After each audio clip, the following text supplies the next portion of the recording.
How can there be a closer relationship than marriage? By Krishna's mercy. Quote, "The pastimes of Krishna and Rukmini in Dvaraka are accepted by great authorities as manifestations of those of Narayana and Lakshmi, which are of an exalted opulence. The pastimes of Radha and Krishna in Vrindavana are simple and rural, distinguished from the polished urban characteristics of those of Dvaraka. The characteristics of Rukmini were unusually bright, and Krishna was very much satisfied with her behavior." Krishna, the Supreme Personality of Godhead, Vol. 2, Ch. 5. We see that within Krishna Lila itself, there are different ways that the Supreme Personality of Godhead interacts with others. This is with respect to those who are favorably inclined. It is clear that the enemies receive their own blessings, in the form of the conflict that they desperately seek. They want to measure the potency in the Almighty, to compete with Him, to make Him prove His strength and ability on the playing field.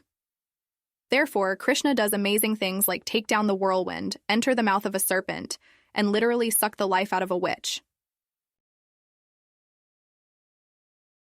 With the devotees, and especially the females, there is peaceful interaction.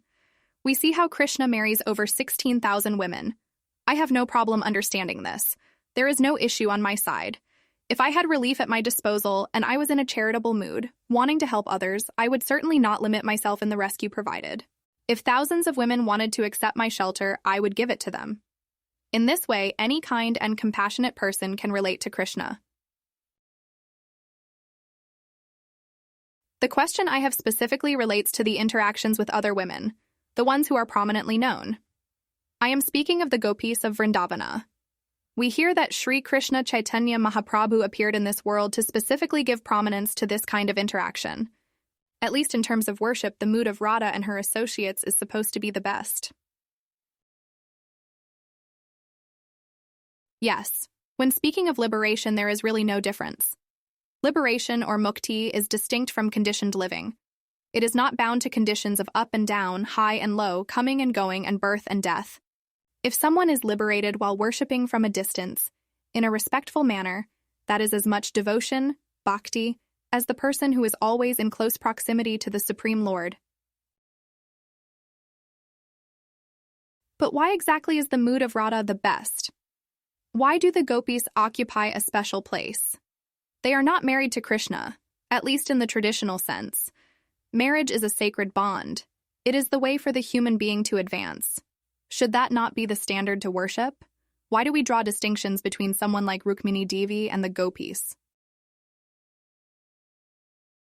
It should be acknowledged that there is nothing inferior or lacking in the relationship between Sri Krishna and the chief queen in Dvaraka, Rukmini Devi. Meditating on the image of their union, of their daily life together, of the way they make each other happy, is sufficient for reaching the spiritual world.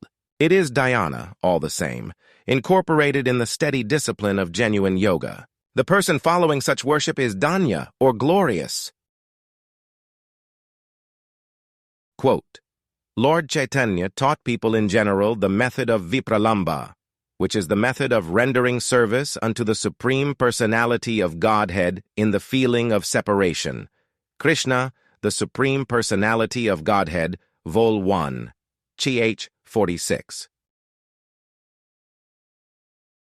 The exalted position of the gopis is a subtle distinction which is not easy to distinguish. We can try our best using comparisons to our everyday affairs, but until we are situated and living through the experience, it is difficult to know. This is one of the other external causes to the appearance of Chaitanya Mahaprabhu. He wanted to experience from the perspective of Radha in how she loves Krishna and always longs for him. For the purposes of analysis, we take two different people. They are both related to us. One is through an official compact, such as a marriage. It is their duty, dharma, to serve us. They rise early in the morning. They follow a specific routine. They constantly test themselves. They run a self-assessment to ensure proper alignment with the dharma they vowed to follow. This is indeed endearing. We are so pleased with their service. We cannot find fault with anything that they do. We have constant association. That association is expected. We can rely on it. We can pick a certain time in the average day and know that we will be in the company of our significant other. This is the meaning to the sacred contract, after all. For the other person, they are not always with us. There is separation. Due to circumstances as they are, we cannot always be together. Perhaps there is a geographical boundary. Society would not approve of our relationship. Maybe other things get in the way. We are preoccupied with what we have going on at the moment. Nevertheless, the link is there in consciousness. This person is always thinking of us. They always want us to be happy. They long for the moment that we can finally be together. Wherever they go, whatever they are doing, they still think of us. They never forget us, in fact. If given the choice, would we rather have someone forced to remain by our side out of some doctrinal obligation, or someone who overcomes all obstacles and clears all boundaries interfering in their chosen alignment? Would we not appreciate the person linked in consciousness more? Would that not bring a superior level of satisfaction if making a comparison?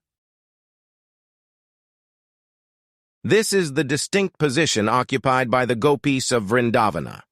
Society says that they cannot be with Krishna. It is forbidden. The gopis also are not highly reputed scholars or well-respected yogis.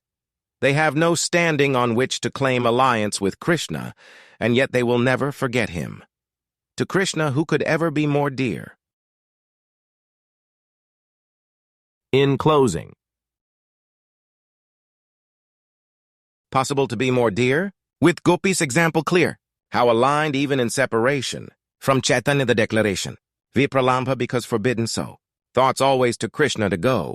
A bond of allegiance never to break. That highest standard of devotion to make.